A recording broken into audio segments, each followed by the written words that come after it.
Let's talk about different rooting techniques. So this method is called the stab and grab method, which is great for beginners.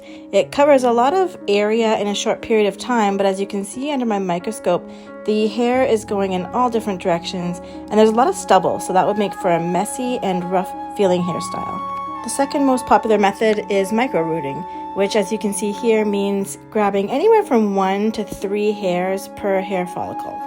Okay, so I've got one micro-rooted plug next to 2 mono-rooted plugs, and you can see here that the size of the plugs is very noticeable.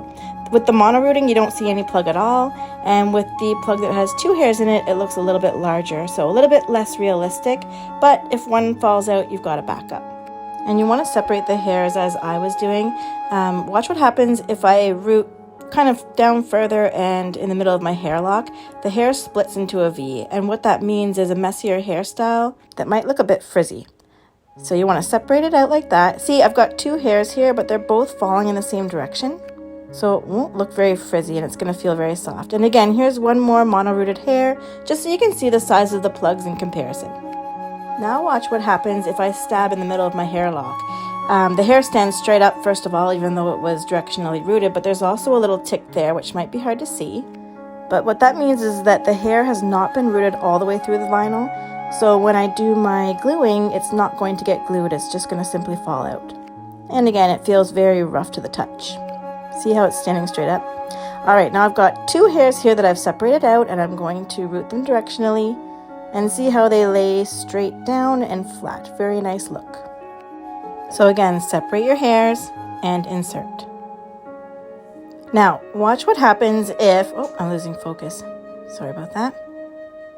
Okay, watch what happens if I stab in the middle of my lock and let's do too close to the cuticle.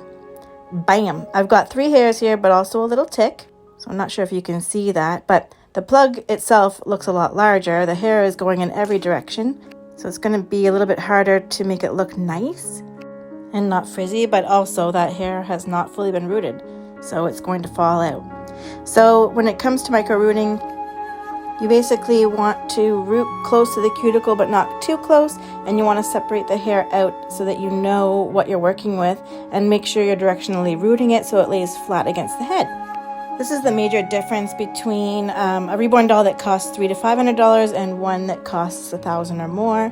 And here is the chalk outline I'm going to be using to root Ava Lee. It gives me kind of a roadmap of where I want to go and what the hair is going to look like when I'm done. And I'm going to be rooting following those lines. I'll show you Little Ashton Gray when they are complete.